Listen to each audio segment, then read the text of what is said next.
Hello बच्चों, आप सभी का आपके अपने परिवार गुरुजन एकेडमी यूट्यूब चैनल पर स्वागत है।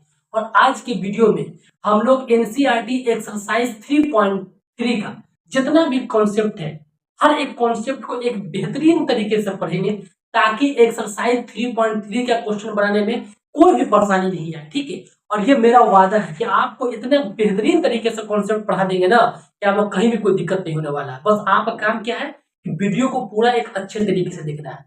और जिन बच्चों ने अभी तक मैट्रिक्स का एक भी वीडियो नहीं देखे हैं तो आप जाकर के गुरुजन एकेडमी यूट्यूब चैनल पर जाकर के और उसका हर एक वीडियो को एक अच्छे तरीके से देख करके हर एक क्वेश्चन को एक बेहतरीन कॉन्सेप्ट में आप बना सकते हैं। इतना बेहतरीन बेहतरीन क्वेश्चन आप लोगों को ऑलरेडी बता दिया है। तो आज हम लोग पढ़ेंगे exercise 3.3।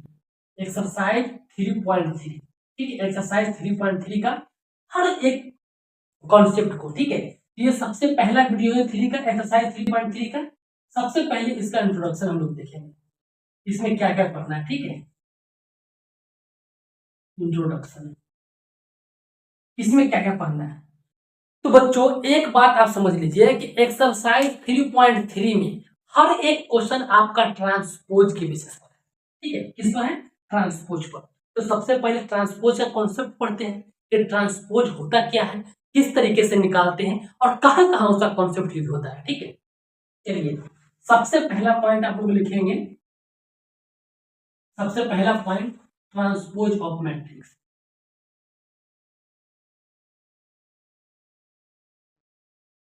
Transpose of matrix,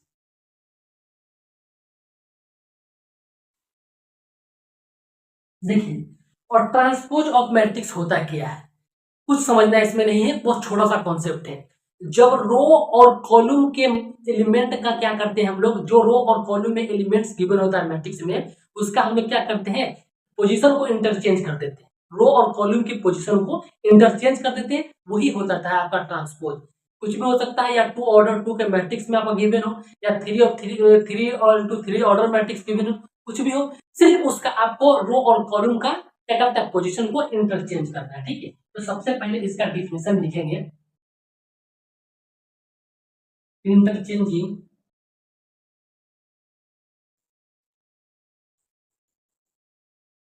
interchanging row and column,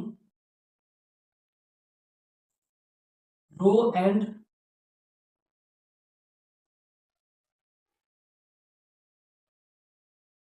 interchanging row and column of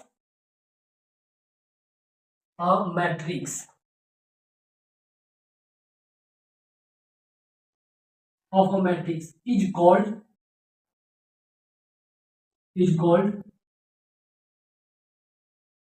transpose of matrix. ठीक है, क्या करेंगे बेटा कि हम रो और कॉलम का क्या कर देंगे, इंटरचेंज कर देंगे मैट्रिक्स में, तो क्या निकल जाएगा, ट्रांसपोज निकल जाएगा। ठीक है, तो एक ट्रांसपोज ऑफ मैट्रिक्स का एक डिफिनेशन है जो लिख देंगे। अब इसको क्या करते हैं ना कि इसको समझते हैं कि किस तरीके से डिनोट करते हैं। ठीक है, अगर कोई मैट्रिक्स ए दिया हो, ठीक है, कोई मैट्रिक्स ए दिया हो, अगर इसका ट्रांसपोज निकालना है, इसका ट्रांसपोज निकालना है, तो आप लोग क्या करना होगा, ए के ऊपर डैश लगाना होता है, जो डिनोट करते हैं। ए के ऊपर डैश लगाइए, और कुछ बुक में दिया हुआ है ए के ऊपर ट्रांसपोज टी लिख सकते हैं। ठीक है, इस दोनों तरीके से आप इसको डिनोट कर सकते हैं, एक डैश या ए के पावर हम लोग ए के ऊपर टी लिख देते हैं। इसी को हम लोग क्या करते हैं, इस तरीके से डिनोट करते हैं ट्रांसपोज ऑफ मैट्रिक्स को। ठीक है, इस तरीके से डिनोट कर देते हैं। तो हर एक पॉइंट को अच्छे तरीके से आप लिख लेंगे, समझ गए। एक चीज और समझ लीजिए कि अगर कोई मैट्रिक्स है और उसका ट्रांसपोज निकाला हुआ है, ठीक है, कोई एक मैट्रिक्स है उसका ट्रांसपोज निकाला हुआ है बेटा, कोई एक मैट्रिक्स है उसका एक ट्रांसपोज निकाला हुआ है, उसका अगर हम डबल ट्रांसपोज निकाल दे, उसका हम लोग डबल ट्रांसपोज निकाल दे, अगर एक पेर ट्रांसपोज ऑलरेडी निकाला हुआ है, उसका एक और मर्तबे ट्रांसपोज निकाल देंगे, वो क्या होगा, जो आपका मैट्रिक्स दिया होगा उसी के बराबर है। ठीक है, एक ही बराबर वो आ जाएगा। अगर किसी भी मैट्रिक्स का 2 मर्तबे ट्रांसपोज करते हैं तो वो मैट्रिक्स सेम मैट्रिक्स के बराबर आता है। इस पॉइंट को आप समझेंगे एक अच्छे तरीके से। ठीक है, इससे बेहतर कॉन्सेप्ट के साथ आपको कहीं भी नहीं वीडियो मिलेगा। सिर्फ और सिर्फ आप लोग भरोसा दिखाइए, आपको और बेहतर बेहतर कॉन्सेप्ट के साथ आप लोगों को इस चैनल पर मिलने वाला है। ठीक है, यहां तक समझ गए। चलिए एक एग्जाम्पल लेके और बेहतर समझा देते हैं। एक एग्जाम्पल लेते हैं। ठीक है, कोई मैट्रिक्स ए है, इसमें कुछ एलिमेंट है, मान लीजिए 2 है, 3 है, 4 है, 5 है, 6 है, 7 है। ठीक है, अब इसका आपको ट्रांसपोज निकालना है बेटा। इसका क्या निकालना है? ट्रांसपोज निकालना है। ठीक है, इसका हम लोग ट्रांसपोज निकालेंगे। इस ट्रांसपोज निकालने के लिए ए की पावर डैश लिखिए या ए के ऊपर टी से, इस दोनों तरीके से डिनोट करते हैं। ठीक है, आपको जो सुटेबल लगे उस हिसाब से आप लिख सकते हैं, कहीं कोई दिक्कत नहीं होने वाला है बेटा। ठीक है, अब ट्रांसपोज निकालने के लिए मैंने आप लोगों को क्या बोला? बोला हो कि बेटा रो एंड कॉलम में क्या करेंगे? इंटरचेंज करेंगे। रो और कॉलम में इंटरचेंज करेंगे, समझ गए? अब देखिए रो में क्या दिया हुआ है? 2 3 6, ये आपका कॉलम में आ जाएगा। 2 3 6 कॉलम में आ जाएगा। इसके बाद फिर रो क्या दिया हुआ है? 4 5 7, तो 4 5 7 ये आपका आ जाएगा कॉलम में। ये हो गया आपका एक ट्रांसपोज, समझ गए? रो और कॉलम का सिर्फ और सिर्फ क्या करना पड़ता है? इंटरचेंज करना पड़ता है, बाकी और कुछ करना नहीं है। क्या करना पड़ता है? रो एंड कॉलम का ट्रांसपोज करना पड़ता है। यहां तक समझ में आ गया होगा आप सभी को। ठीक है, अब हम लोग मेन जो पॉइंट है ट्रांसपोज ऑफ मैट्रिक्स में, मेन पॉइंट की प्रॉपर्टीज ऑफ ट्रांसपोज मैट्रिक्स। जो ट्रांसपोज मैट्रिक्स का क्या करते हैं? प्रॉपर्टीज है उसके ऊपर पढ़ते हैं, क्योंकि हर एक जो क्वेश्चन बनता है वो प्रॉपर्टीज के ऊपर ही बनता है। इसीलिए प्रॉपर्टीज आपका हर एक चैप्टर में कुछ ना कुछ उसका प्रॉपर्टीज होता है। ठीक है, चलिए अब हम लोग प्रॉपर्टीज ऑफ ट्रांसपोज पढ़ते हैं। ठीक है, ये समझ गए होंगे, इसको अच्छे तरीके से लिख लेंगे आप।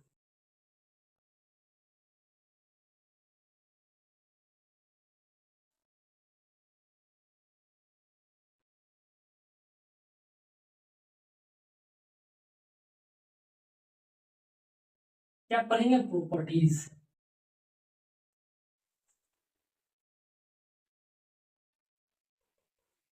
अब ऐसा कुछ प्रॉपर्टीज है जो आप लोगों को याद रखना पड़ेगा, अगर याद नहीं रखेंगे तो क्वेश्चन नहीं बनने वाला है बेटा। सबसे पहला प्रॉपर्टीज क्या है? अगर कोई एक मैट्रिक्स है उसका ट्रांसपोज दिया हुआ है, अगर उसको हम लोग एक और ट्रांसपोज कर देंगे तो वो क्या आ जाएगा? सेम मैट्रिक्स जो पहले मैट्रिक्स दिया हुआ है उसके बराबर आ जाएगा। ठीक है, इसके बाद है आपका type properties number 2। Properties number 2 समझ गए? ये बहुत इंपॉर्टेंट समझने वाली बात है। अगर मान लीजिए कोई कांस्टेंट के है, उसका एक मैट्रिक्स उसके साथ जो मल्टीप्लिकेशन ए है, इसका अगर मान लीजिए ट्रांसपोज है। ठीक है, जब ये ब्रैकेट ओपन होगा तो ब्रैकेट ओपन होने के बाद कांस्टेंट बाहर आ जाएगा और सिर्फ हम लोग ए का ट्रांसपोज निकालते हैं। समझ गए? क्या करेंगे? कांस्टेंट पद बाहर आ जाएगा और सिर्फ जो ए मैट्रिक्स होगा उसका हम लोग ट्रांसपोज निकाल लेंगे। अब तीसरा नंबर आता है आपका एडिशन में। तीसरा नंबर आता है एडिशन में ए plus B.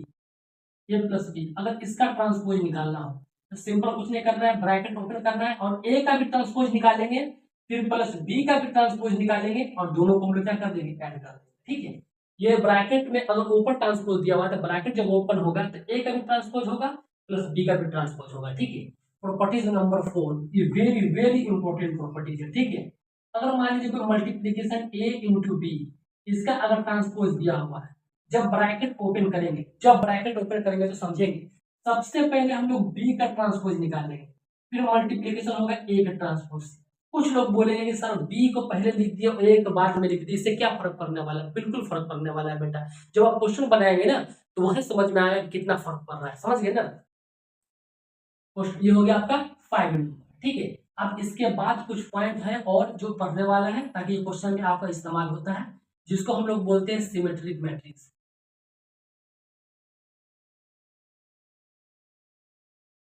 Symmetric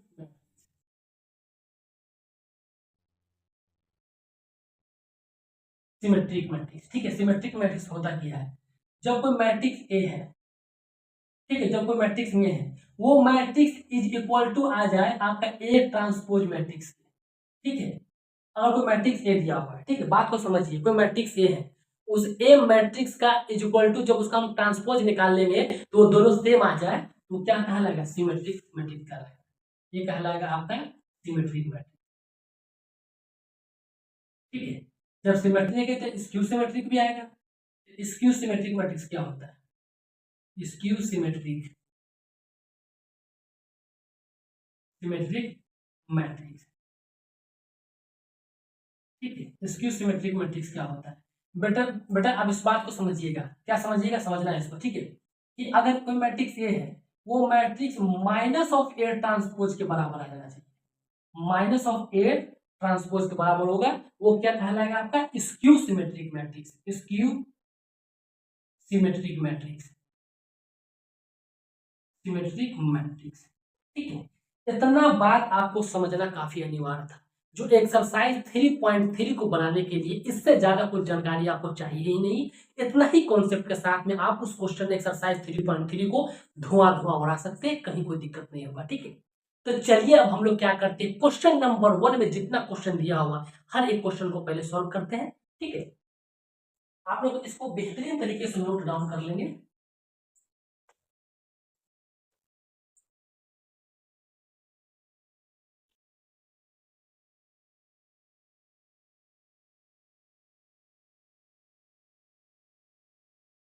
question number first, question number first का पार्ट 1, क्वेश्चन नंबर फर्स्ट का पार्ट 1, ये क्या दिया हुआ है 5 1/2, 5 1/2 फिर -1। ठीक है, ये कोई मैट्रिक्स ए है, ए के बराबर। जब इसका ट्रांसपोज निकालना है तो ए डैश और ए टी। ठीक है, इसका ट्रांसपोज अभी हम आप लोग को बोले हैं कि ट्रांसपोज ऑफ मैट्रिक्स क्या होता है बेटा, जब रो और कॉलम का इंटरचेंज कर देते हैं तो ये ट्रांसपोज मैट्रिक्स कहलाता है। ये हमारा कॉलम में दिया हुआ है, इसको रो में ले जाए 5 1/2 और -1, यही हो जाएगा इसका answer. Question number second part 2, question number first का पार्ट टू गिवन है 1 -1 1 -1 2, 2 और 3। ठीक है, इसका ट्रांसपोज निकालना है। कोई ए मैट्रिक्स दिया हुआ, इसका ट्रांसपोज निकालना है बेटा। ए ऑफ डैश क्या निकलेगा, अभी आपको बोले हैं रो कॉलम में इंटरचेंज करना है। ये 1 है, 1 रहेगा, 2 इसे कॉलम में है, ये रो में आ जाएगा। फिर यहाँ -1 इसके रो में है, माइनस रो 1 कॉमन में आ जाएगा, ये 3 आपका आ गया। ये हो गया आपका ट्रांसपोज ऑफ मैट्रिक्स। ठीक है, यही था आपका क्वेश्चन नंबर 1 का ये सब क्वेश्चन। बाकी ट्रांसपोज के ऊपर जितना भी क्वेश्चन आपका एकदम सिंपल क्वेश्चन दिया हुआ उसको आप लोग करिए। बाकी जितना बेहतरीन क्वेश्चन है एक्सरसाइज 3.3 का, वो क्वेश्चन का हर एक क्वेश्चन का सोल्यूशन आपको नेक्स्ट वीडियो में मिलेगा। तो आप लोग के लिए इतना मेहनत कर रहे हैं तो आप लोग का भी जिम्मेदारी बनता है कि चैनल को सब्सक्राइब कर लीजिए और अपने दोस्तों को बता दीजिए। ठीक है, ज्ञान बांटने से बढ़ता है, तो हर एक का भला करना चाहिए। इसी तरीके से आप लोग मेहनत करते रहिए और अपना नाम रोशन करते रहिए। तो थैंक यू सो मच, जय हिंद।